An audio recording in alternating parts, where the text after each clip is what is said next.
Sultan of Sokoto wants to turban Nnamdi Kanu in Sokoto prison. Nnamdi Kanu reacts. This is part of the scheme, the game, to turn the the head of Mazen Nnamdi Kanu, instead of looking to east, he will be looking to north. My brother, this is a very, very big trap. Nnamdi Kanu should not succumb to that rubbish. Sultan of Sokoto to turban you. Now, death trap. Who knows what thing they want to wear you for your head, my brother? If you wear that thing for your head, that is the end of Solomon Grundy. There is a clip I would like us to watch. That is Dele Faro to me, where is lambasting the Zoo government and their appointees as ambassadorial, whatever they call it. But before then, this is the headline of this news. Sultan of Sokoto wants to turban Mazen Nnamdi Kanu. Whether he wants to turban Amalaji or Alaja, or DK inside prison of Sokoto, that's the only person not going to see for this life. All this scheme is just to make sure that Mazen Nnamdi Kanu agreed to sign the papers they want to bring to him. So this is the reason why Alex would have to travel to Sokoto. So instead of going to see Mazen Nnamdi Kanu, you are going to see a Muslim religious leader who have nothing. In the case of Mazen Nnamdi Kanu, who cannot contribute anything to the case of Mazen Nnamdi Kanu positively.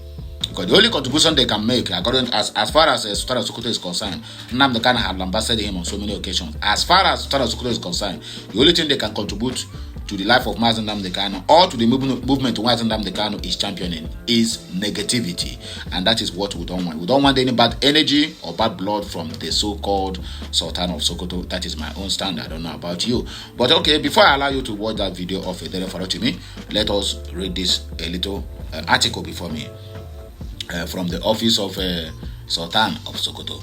Okay, as you are watching, please kindly help me like, share, comment, and keep subscribing for more interesting videos coming your way. And at the same time, please follow us on all our social media handles: TikTok, IG, which is Instagram, Facebook, and as well X, formerly known as Twitter. Anywhere you see us, please follow us like your village people. And as I always say, your village people will never see your back again as long as you start following Okute Daily Talk. This one no be bragging. I know what my God can do. So let us go straight to the reason why we're here this morning.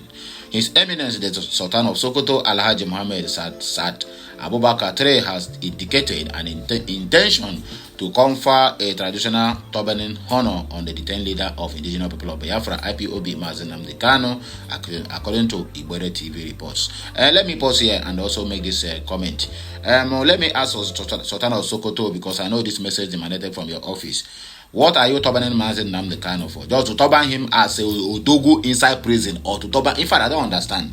You have not had any business in interaction with Mazen Nnamdi Kanu. Both in politics, you have not any political relationship with Mazen Nnamdi Kanu. Then Mazen Nnamdi Kanu is not even the Obi of Onosha or Igwe Buruburu of Biafra. Of the whole of southeast. The whole of the old eastern region. Mazen Nnamdi Kanu is just an activist and also a leader of indigenous people of Biafra. So what are you crowning him for? On what achievement?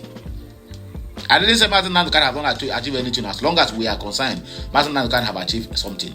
So are you also turbaning him as chief terrorist of the Biafra land? Because that is exactly what you people refer to the IPOB.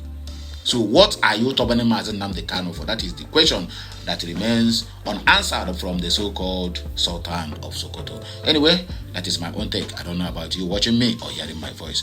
Okay, this remarkable revelation came to light during a visit by the governor of Abia State, Dr. Alex Chioma Oti, OFR, to the IPOB leader at the Sokoto Correctional Center earlier on Sunday.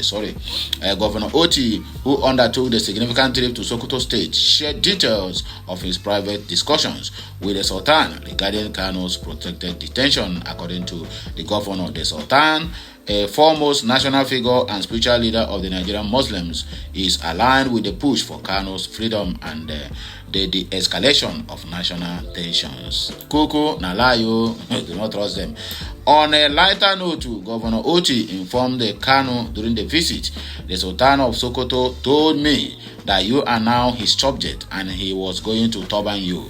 This statement reportedly elicited louder laughter from the IPOB leader, marking a rare moment of levity and his ongoing legal ordeal. The proposed turbaning, a traditional ceremony in the northern Nigeria aristocracy that confers a title and integrates the recipient into the Sultanate's council, is being interpreted by observers as a potent gesture of national reconciliation and bridge building. Here, this is a death trap, Nnamdi Kanu. Please do not fall for it. Let me see, somebody made a comment here. James Annie said, M.A. James Anya Lekwe is a seasoned journalist, scriptwriter, movie. Oh, this one is doing an advertisement. Well, according to my people. Anyway, let me allow you to watch the rest of the videos. Please, as you're watching, kindly help me to circulate the message, let it go viral. And once again, thanks for watching and also contributing to Okute Daily Talk channel. This is a place where we always speak to you the undiluted truth about everything. I remain your humble servant. You can call me Ukulora One Nation. That is my stage name. Anytime, any day, I'm here to serve you and to serve you best. So have a nice day as you continue watching the rest of the video. May the God Almighty continue to bless us in this new month, and it shall be well with all of us. Emphasis on all of us. No one is exempted as long as this Biafran struggle is concerned. So have a nice day, my wonderful people, once again. And Kachineke Mezioku, please share this message. I'm saying persons who have no business anywhere where sensible human beings are gathered being appointed to go and represent Nigeria as ambassadors. Have you seen our president at international fora? He will be stood to one corner, incapable of mixing with the persons he was meant to be interfacing with. These persons are constantly in the front of the people, debasing themselves, and these are the persons that we are meant to be represented by. Femi Fani-Kayode, Remo Omokri, the drunk that was in Enugu. And we are lying to ourselves that we are still possessed of a country. You shout and send out distress signals when the state is failing, is structurally weak, not when it has imploded. And let me be very clear about this. You only speak to those who can hear you. And it is unfortunate that the Nigerian state is completely incapable of hearing. So my SOS is not to the Nigerian state. My SOS is to everyone and anyone who is still capable of hearing, whether that be foreign governments, whether that be Nigerians in the diaspora, whether those be Nigerians who are also victims right here in Nigeria with me. It is time we all come to the understanding of the fact that this is not about rearranging deck chairs on a sinking ship. The state is sinking. Look, it's lost territory. It cannot control its own territory. And this is in stages. Let me show you. In Katsina, Buhari's home state, entire local government areas are in the hands of what we euphemistically refer to as bandits. We have spoken volumes about the true definition of the terrorists that the Nigerian state mollycoddle and called bandit. They control local governments. They're collecting taxes. They are collecting taxes. Our government is incapable of projecting power into those places. It has no capacity to do that. What I am explaining to you is that whilst you might be ensconced in a situation similar to mine, where I am capable of speaking Dogonturenchi in air-conditioned spaces, there are Nigerians burying their loved ones today because the Nigerian state has failed in its most basic duty of protecting them. You can call it any name you care to call it. The person's being killed in Katsina, you can't call that genocide. Those are fellow Fulanis and Muslims too. But right now, today, as we're speaking, somebody else, another branch of the madness that has been licensed and tolerated by the Nigerian state, is murdering somebody because they are Christians and because they are non-Muslims, because they own their land that these other persons are coveting. They are killing those persons and taking over their land, and the Nigerian state is stood by. Complicit. Complicit. That is what I call it. Complicit. Entire communities, villages, destroyed and resettled. And the Nigerian state stands by. That is the one that is genocide. It exists side by side with the terrorism of the one that we call bandits. It exists side by side with the terrorism of the one that is the mineral bandits. Those ones who will chase people off their land because some persons who have legal mining licenses require the services of bandits to access mineral rights that have been given in spite of the existing historical rights of the owners of the land. This is the reality. So if I'm talking about save our soul, it is because the persons who should be saving the Nigerian have become complicit in the ruination of the Nigerian. Our government is complicit in the evil that has overtaken this land. So I am saying save our soul, and this is to anyone who still cares about humanity. Don't wait until you are seeing scenes from our cities of slaughter, because it is coming. That is the reality. All that is standing between us and also slaughter is the illusion of a state that has already failed or is rapidly failing. How can you say it's not a failed state where the state is no longer able to project power and it does not have a monopoly of force? This is the same country where in the South, Tanteta is required to guard our waterways, a country that has a navy. What do you call that? What do you call that? You talk to me about private military contractors. This is the same country where Sari Dokubo openly tells all of us that he operates as a non-state actor under the license of the state to carry out missions that is not even accountable to law. The rules of engagement is unknown to anybody. The terms of engagement completely unknown to anybody. Opaque in the extreme. And that is why in the South you have unknown gunmen, unknown men, you have this one, you have that one, madness everywhere, and he will tell you how many states he has operated in.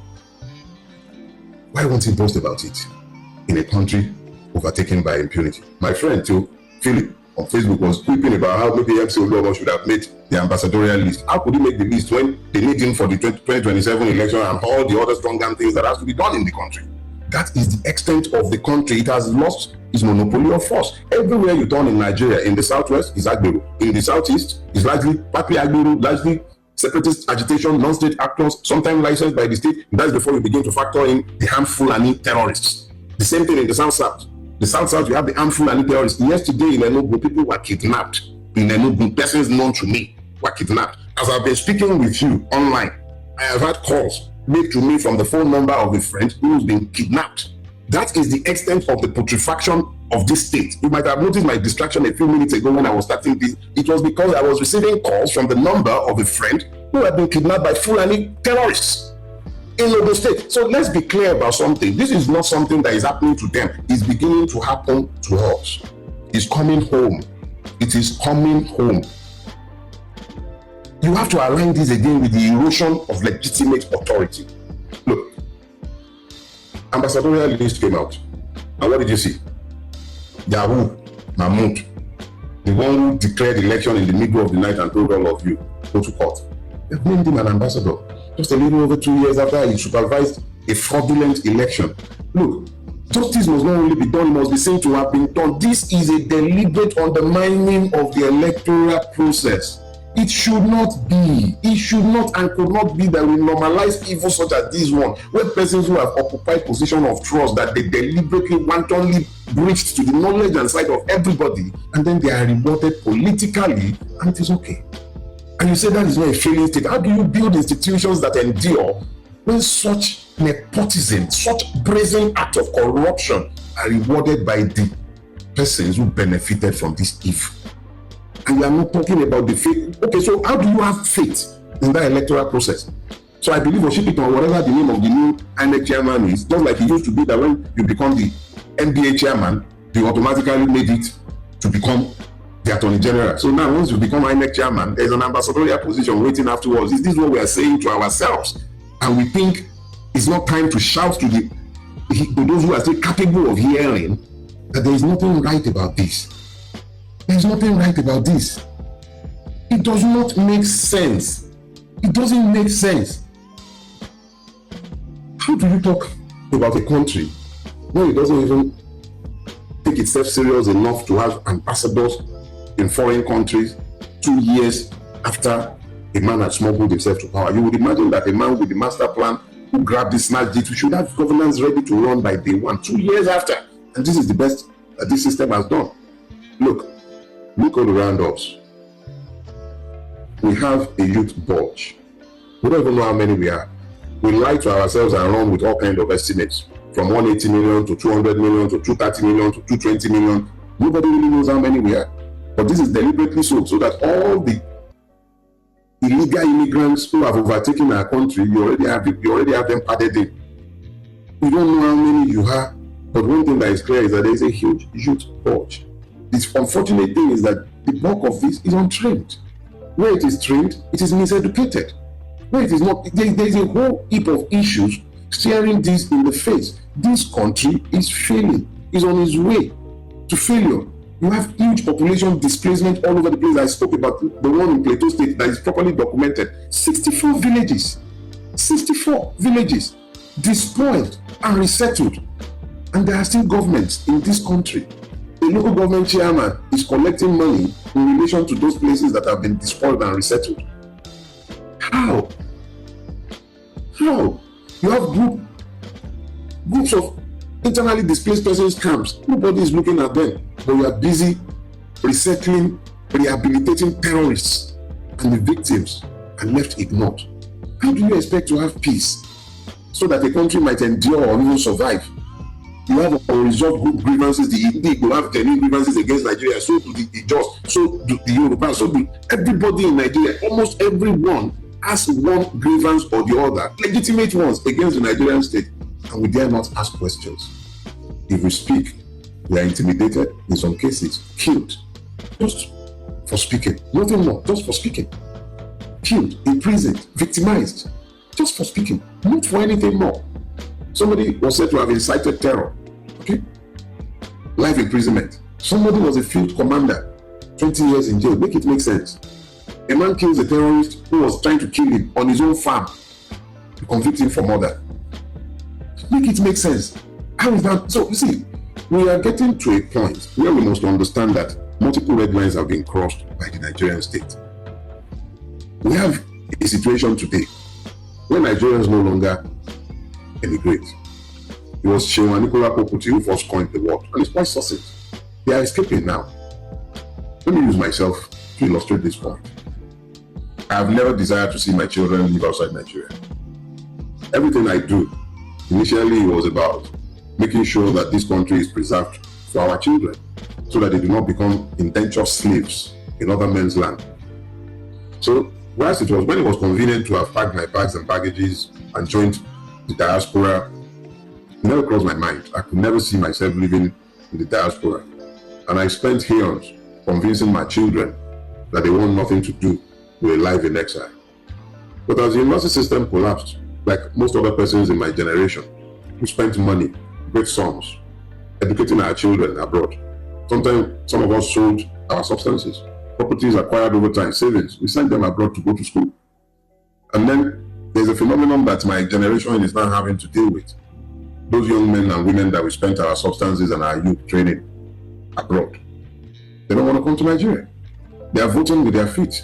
They can see the ruination of Nigeria, and they have decided that they will help us in shouting, "Save your souls," from the comfort of exile. Everything we rejected and repudiated is being thrown right back in our faces because we failed to build this country. My own son tell me he doesn't want to come back to Nigeria. He is a boy I raised understanding that this is home. But can I complain? Have we built a country they can be proud of? You want them to come home for dirty December? They will come. They will come home for dirty December, always waiting for the first opportunity to Dakar. Some of them wouldn't even come to Lekki or VI. They would rather stay in Ikeja so that they are close to the airport in case everything goes belly up. That is the country we have built, and you don't reckon we should be shouting, "Save our souls." Let me be very clear so that you get it and get it quickly. When you have this much human flight and brain drain, it is contextual evidence of the failure of the state. They've recognized, this one that I'm telling you with documentary that the ship is sinking. Those kids, they understood it early. They can see it, that this country is not, I wrote a piece some years ago after a visit to the UK. It struck me in the face. I said, Nigeria is not a jungle. I wrote the first one, I wrote the second one. Nigeria is not a jungle 1, Nigeria is not a jungle 2. That was when I realized that if it was a jungle, it would have some order. They can see the disorder, the chaos with which we live, the organized chaos, the madness that we have acculturated. These kids can see it because they didn't grow up with the madness. They couldn't have any excuses for it. We ensconce them. Now they come around, they call it holiday. It's almost like going on holiday in a war zone, like a safari. That is what Nigeria has become to the diaspora. They come around, barely tolerate us for 2-3 weeks, and then they japa. You know the meaning of japa? That is when you are running with your hand, eating your handpit. That means you are flapping your handpit as you're running with alarm. That is how they are living Nigeria, running with alarm, because they see no hope. And this is why our case has gone beyond the let's warn ourselves. We should be shouting, save our souls. But of course, you probably not hear me. You're too busy dancing your Azonto. Bonner Boy is this, Davido is that. This one Yash is like that. That one do Yash. That one do BF. Don't worry. A generation will come. It might very well be that this is all they would have to navigate their way back to sanity. Because we've come to a point where multiple red lines have been crossed. And when these lines have been crossed, it's almost impossible to save this country without a systemic reset. Without a systemic reset, there's very little that can be done. We have a country where everything about the economic indicators suggests that the state itself is the one that has weaponized poverty against the people. It's always been the case, but it has accelerated in the last 10 plus years, in the years of the APC. The state has made impoverishment a policy. 46% of Nigerians live below the poverty line. And this was accelerated in the last 10 years. A person against whom you have weaponized ignorance is already doomed to poverty. That is the reality of the Nigerian and has been his reality for a long time. It didn't start with the APC years. It started in the years of the military, particularly the Babangida years. But it has accelerated dramatically and dangerously in the last 10 years. You have a situation where the state has rolled out policies deliberately designed to sustain the poverty of the people.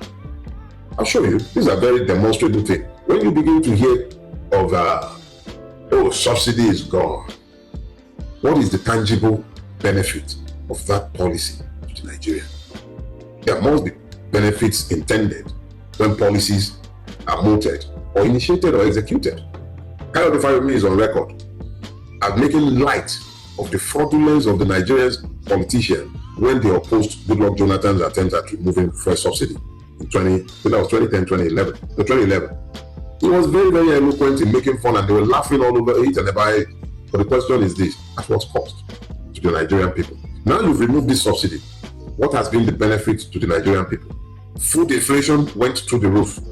Nothing has happened in terms of infrastructure development. All that has happened is that governors have more money to steal as to the presidency. So what has been the benefit?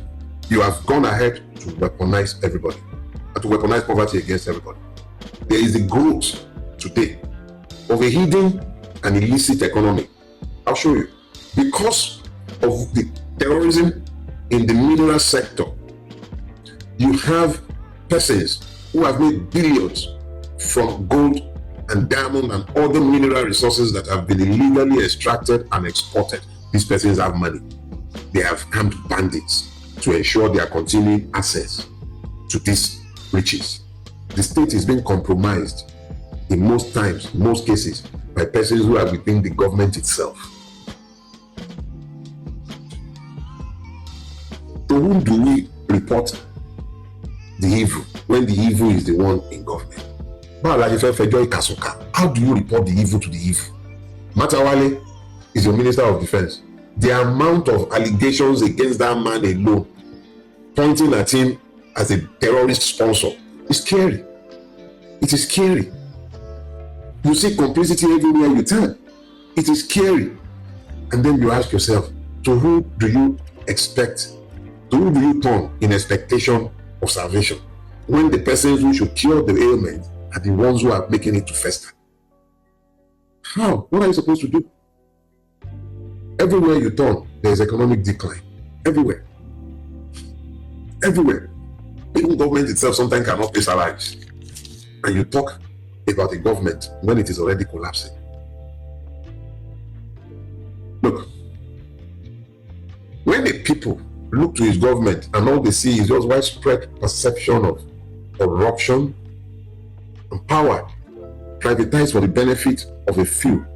Nigeria today, I've spoken to it, I spoke of the Feudal Republic of Nigeria. That is what we have today. Power being exercised for the benefit of a chosen few. I can't even use the word elite for them because there is nothing elitist about these people. All they do is consume. They are not unlike that insect that stays inside grain, eats and defecates until it dies. That's all the Nigerian politician does. No purpose, no mission, nothing. And those are the ones to whom we are meant to take our appeal. Look all around you. The state is collapsing everywhere you turn. You have states within the state. Yes. told you last week of the terrorists. The one, Jankari, the one that killed Aminu Dai and was wearing his uniform. An ACP, Assistant Commissioner of Police, was murdered by a terrorist, and the terrorist was wearing his uniform to attend what they called a peace rally, where terrorists had told government, we don't want to see any policeman. It wouldn't surprise me if General Uba's uniform turns up on the back of a terrorist, because this is what we have tolerated as a country. Now, there is a famous dictator. He says that the judiciary is the last hope of the common man.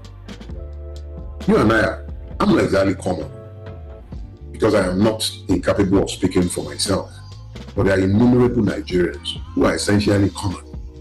And those are the ones that should be the barometer by which to gauge the effectiveness of a judicial system.